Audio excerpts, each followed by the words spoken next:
जमीन पर एक बड़ी काली लंबी लकीर दिखती है, ऐसा नहीं है। वो लंबी काली पट्टी जो रोड है, वो काले रंग वाला रोड आपके जीवन में रोशनी भरने का काम कर देता है।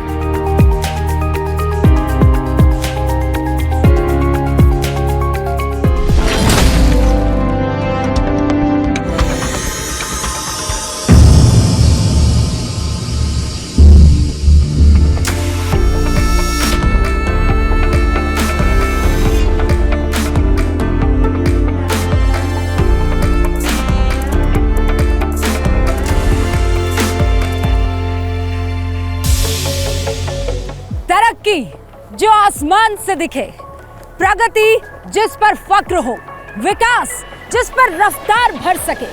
देश की राजधानी दिल्ली से आर्थिक राजधानी मुंबई को जोड़ने वाला ये सुपर एक्सप्रेसवे जिस पर इस वक्त मैं खड़ी हूँ, मुसाफिर जो इस पर फर्राटा भरते हैं उनके लिए ये अमृत काल है। तकनीक और रफ्तार के इस बेमिसाल जोड़ को और उसकी कहानी को आज मैं आपको बताने वाली हूँ।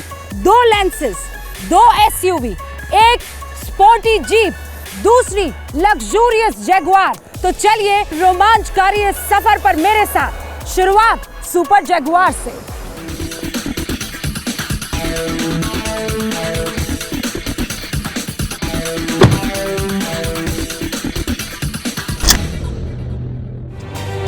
वैसे तो ये सड़क मुंबई तक जाएगी, लेकिन एक्चुअल में ये जाती है 2024 तक। दिल्ली से मुंबई के सफर को महज कम कर देने वाली सड़क नहीं है ये, बल्कि 2024 के लिए 2023 में मिला मोदी सरकार को पहला हथियार है। दिल्ली से मुंबई का ये एक्सप्रेसवे 2024 में बनकर तैयार हो जाएगा कि नॉन स्टॉप आप दिल्ली से मुंबई तक पहुंच जाए। उसके बावजूद गाड़ियों के फर्राटे भरने का सिलसिला और उसकी गूंज अभी से ही सुनाई देने लगी है। 4 साल पहले मार्च 2019 में इस प्रोजेक्ट का शिलान्यास हुआ था, लेकिन बीच में कोरोना आ गया, उसकी वजह से देरी हुई। 2020 में ही इसका काम शुरू हो जाना था, लेकिन नहीं हो पाया। अब इसका फर्स्ट फेज शुरू होने वाला है। वक्त की बचत हो या ईंधन की, सुविधाएं हो या फिर वर्ल्ड क्लास इंफ्रास्ट्रक्चर, दुनिया के सबसे लंबे एक्सप्रेसवे पर आपका स्वागत है।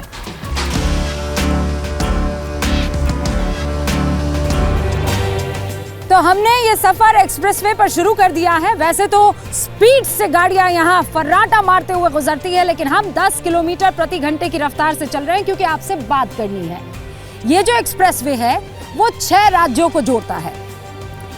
दिल्ली से शुरुआत होती है, हरियाणा, राजस्थान, मध्य प्रदेश, गुजरात और उसके बाद महाराष्ट्र।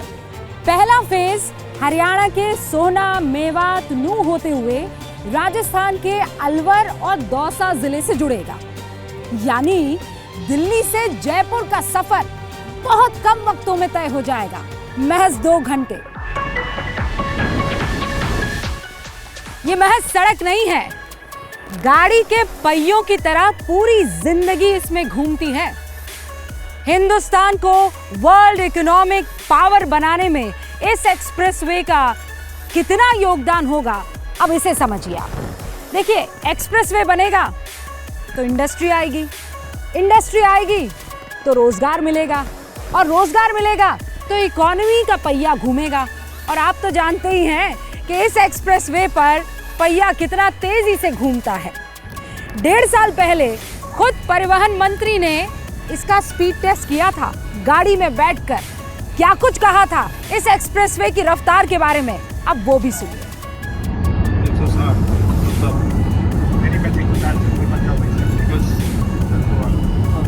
तो मैं मुंबई और पुणे के बीच में हाईवे की टेस्ट कर रहा था, तो मैं गाड़ी में बैठा था और उस समय वहां के L&T के और हिंदुस्तान कंस्ट्रक्शन के दोनों मालिक पीछे बैठे थे, दोनों के पैकेज थे।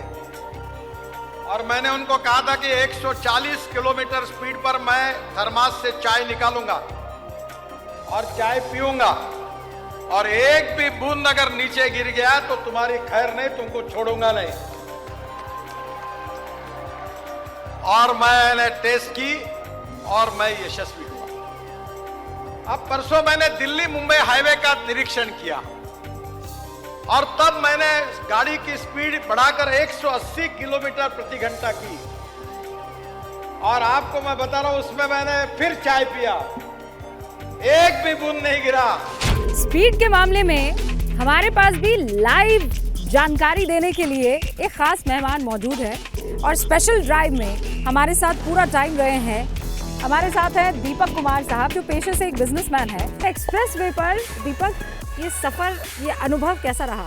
द बेस्ट पार्ट इज़ कि अभी जो हम ड्राइव कर रहे हैं, this is a black carpet road, तो काफ़ी टायर्स के लिए अच्छी रहती हैं और 8 लेन मैं देख पा रहा हूँ और आगे फ्यूचरिस्टिक है। एंड इट्स अब आप सोचो 34 घंटे का काम मेरा 12 घंटे में हो रहा है। आई can save my life time का जो सबसे इम्पोर्टेंट टाइम, आई कैन उसे बिजनेस में यूज़ कर सकता हूँ, उसे अपने फैमिली के लिए यूज़ कर सकता हूँ। I can save money as well. गाड़ियों की लाइफ बहुत अच्छी हो जाएगी।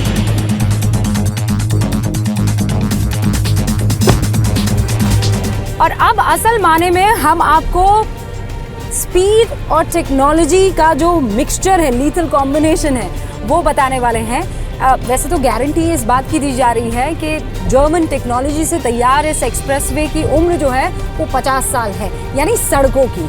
अक्सर ये होता है कि 10 से 15 साल में सड़कें टूटने लगती है, लेकिन इसकी जो पहली लेयर है सड़क की, वो जर्मन टेक्नोलॉजी के तहत बनाई गई है। उसे कहते हैं स्टोन मैट्रिक्स एस्फॉल्ट। उस टेक्नोलॉजी के तहत ये बनी है और इसीलिए इसकी उम्र जो है वो ज़्यादा लंबी है। और इस टेक्निक की ही बदौलत आप 120 किलोमीटर प्रति घंटे की रफ्तार भी अगर छू लेंगे तो आपको उस बात का एहसास नहीं होगा।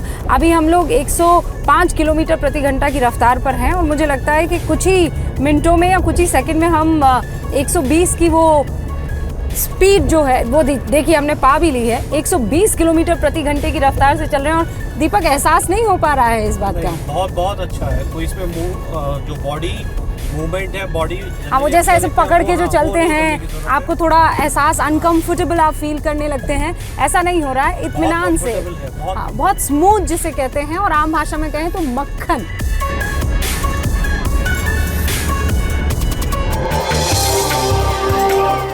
रफ्तार अपनी जगह है, लेकिन आपको सावधानी पूरी बरतनी होगी। वैसे ये बताऊं आपको कि इस एक्सप्रेसवे की एक और खासियत है, आप कहीं भी जब आपका मन चाहे, जहां आपका मन चाहे, गाड़ी नहीं रोक सकते हैं। अगर ऐसा किया तो आपका चालान कटेगा। अगर गाड़ी रोकनी है तो इसी तरह के आपको रेस्ट एरियाज मिलेंगे जहां पर आप गाड़ी को रोक पाएंगे। जगह जगह यहाँ पर सीसीटीवी कैमरास लगे हुए हैं। हर 1 किलोमीटर की दूरी पर ये सीसीटीवी कैमरास लगे हुए हैं, यानी पूरा एक्सप्रेसवे कैमरास की जद में है। और 500 मीटर की रेंज उसकी है, यानी बहुत बारीकी से आप पर नजर रखने वाला है। जहां आपने 120 किलोमीटर प्रति घंटे की रफ्तार वाली वो स्पीड ऊपर की, आपका चालान कटना तय है।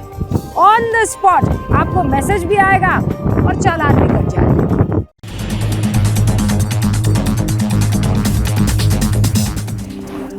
और अब हम अगली एसयूवी में सवार हो गए हैं इस एक्सप्रेसवे को एग्जामिन करने के लिए।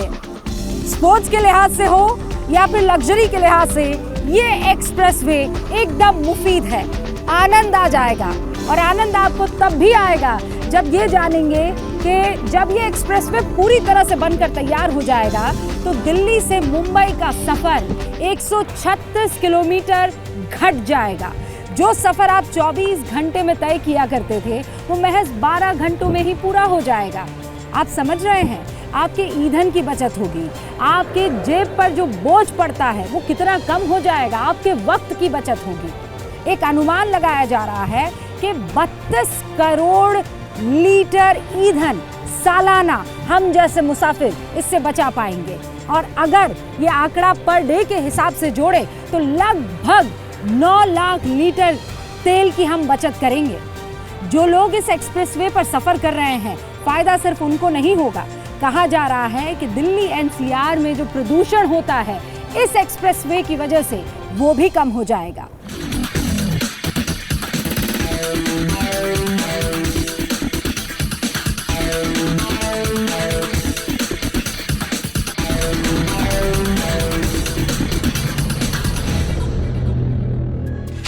इस एक्सप्रेसवे की एक और खास बात है, और वो खास बात यह है कि आपको जगह जगह टोल नहीं देना होगा। जितना आप सफर करेंगे एक्सप्रेसवे पर, उतना आपका टोल टैक्स लगेगा। अभी जिस जगह पर मैं मौजूद हूँ वहाँ काम बहुत तेजी से हो रहा है, और वो भी आपकी सहूलत के लिए। आपको पता है यहाँ हर 50 किलोमीटर की दूरी पर एंट्री और एग्जिट पॉइंट्स रखे गए हैं, और वहीं पर टोल गेट भी है। यानी हर जगह आपके एंट्री और एग्जिट के हिसाब से ही आपका टोल कटने वाला है।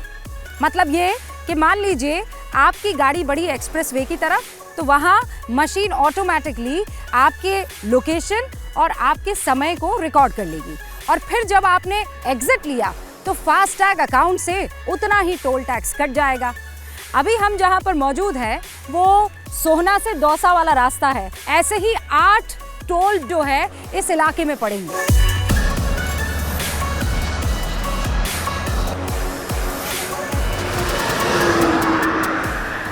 अभी तो एक्सप्रेसवे की और बहुत सारी खूबियां हैं जो आपको बतानी है। ये देश का सबसे लंबा एक्सप्रेसवे है, लेकिन एशिया का पहला एनिमल ओवरपास एक्सप्रेसवे भी है। यानी इकोसिस्टम का भी पूरा ख्याल रखा गया है। एक्चुअली ये जो एक्सप्रेसवे है वो रणथंभौर और मुकुंदरा हिल्स की जो वाइल्ड लाइफ सेंचुरी है उससे होकर गुजरता है।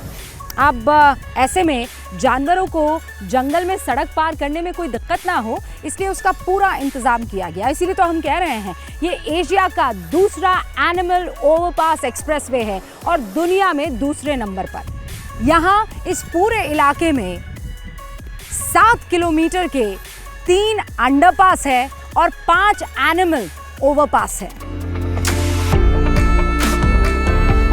ये पहला इलेक्ट्रिक लेन वाला एक्सप्रेसवे भी है, क्योंकि यहाँ इलेक्ट्रिक गाड़ियों के लिए एक अलग से लेन तैयार की गई है। एक्सप्रेसवे के दोनों तरफ 40 लाख पेड़ लगाए जाएंगे। वैसे भी कम खपत होने की वजह से फ्यूल की 85 करोड़ किलो के CO2 का कम उत्सर्जन होगा, एमिशन कम होगा। इसका मतलब पता है, यानी 4 करोड़ पेड़ लगाने जितना फायदा।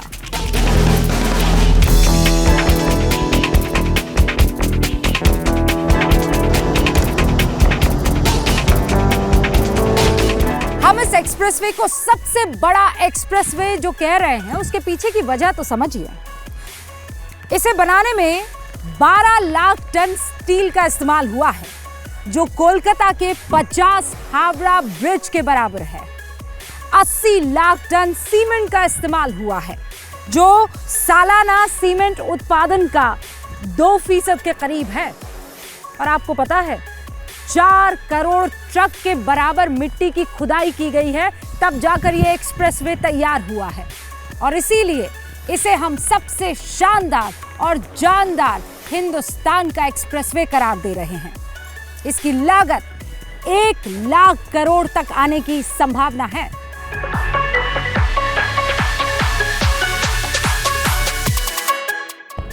मोदी सरकार इस वर्ल्ड क्लास इंफ्रास्ट्रक्चर के जरिए आम जनता के हाथ में ताकत देना चाहती है, ताकि उसके पास ये ऑप्शन रहे कि आसमान के बजाय वो सड़क से जल्दी से और तेज़ी से अपनी मंजिल तक पहुंच पाए। मैंने पिछले ही हफ्ते बजट कॉन्क्लेव में देश के परिवहन मंत्री नितिन गडकरी से इसी रोड के बिछते नेटवर्क के बारे में सवाल पूछा था। क्या जवाब दिया उन्होंने, देखते हैं। देश के रोड इतने अच्छे बन जाएंगे कि 24 एंड समाप्त होने के पहले हिंदुस्तान का रोड इंफ्रास्ट्रक्चर अमेरिका के बराबर होगा। दिल्ली से देहरादून, दिल्ली से जयपुर, दिल्ली से चंडीगढ़, ये फ्लाइट इसी साल दिसंबर एंड तक सब बंद हो जाएगी। और मेरा विश्वास है दिल्ली से मुंबई जाने के लिए पहले एक ट्रक को 48 आवर लगता था, अभी इसी साल ये ट्रक 18 घंटे में जाएगा और कार 12 घंटे में जाएगी। इसे देश का पहला स्ट्रेचेबल हाईवे भी कहा जा रहा है। स्ट्रेचेबल मतलब इसे चौड़ा भी किया जा सकता है। अभी ये 8 लेन का है, लेकिन जरूरत पड़ने पर इस ग्रीनफील्ड एक्सप्रेसवे को 12 लेन का भी किया जा सकता है। कैसे? हाईवे के बीच में 21 मीटर चौड़ाई वाली जगह छोड़ी गई है। जब ट्रैफिक बढ़ेगा तो 2-2 लेन जो है वहां बना दी जाएगी और इसी तरह ये 8 लेन से बनकर 12 लेन का हो जाएगा। अभी तक दुनिया का 12 लेन वाला ये सबसे बड़ा एक्सप्रेस वे है और आपको ये जानकर हैरानी होगी कि यहाँ ट्रॉमा सेंटर्स भी बनाए गए हैं अगर कोई मेजर इमरजेंसी हो जाती है और इसी तरह हेलीपॉड्स भी इसी एक्सप्रेसवे पर बनकर तैयार है। इस एक्सप्रेसवे पर 2 किस्म की एसयूवी चलाई और अद्भुत आनंद आया।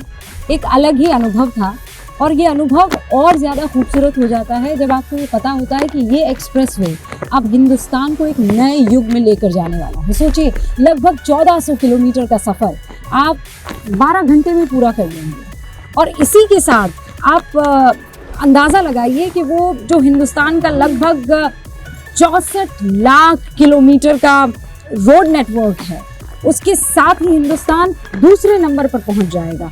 और ये रफ्तार ये बताती है कि हिंदुस्तान अब पीछे मुड़कर देखने वाला नहीं है। ये जो एक्सप्रेसवे है, आप दिल्ली से मुंबई तक लगा दीजिए, जितने शहर ये आने वाले हैं यहाँ पर, और ख़ासकर वो शहर जो इकोनॉमिक हब के तौर पर जाने जाते हैं, चाहे वो नोएडा हो, ग्रेटर नोएडा हो, गुरुग्राम हो, भोपाल हो, इंदौर हो, अहमदाबाद हो, सूरत हो और फिर मुंबई, ये सारे इकोनॉमिक हब से जब ये सड़क गुजरेगी, जब ये एक्सप्रेसवे गुजरेगा तो रोजगार पैदा होगा और जब रोजगार पैदा होगा तो इकोनॉमी का चक्का घूमेगा और उसकी रफ्तार यकीन मानिए तेज होगी, बहुत तेज।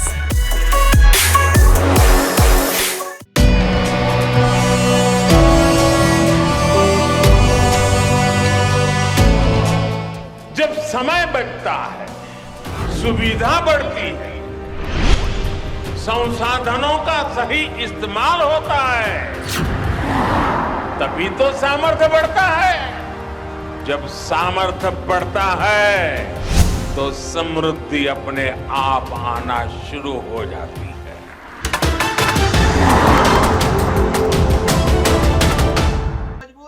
क्या मजबूरी है मेरी, बताइए। मैं अभी आपको बताती हूँ कि मैंने ओए होए होए होए, नमकीन के चटकारे लेते हुए टकटकी मार के डिबेट शो को पॉज रिपीट कर कर के देख रहे हैं जोगिंदर जी। इनकी तरह आप भी देखें अपने फेवरेट डिबेट्स को रिपीट कर और डाउनलोड कीजिए एबीपी लाइव ऐप अपने स्मार्ट टीवी पर।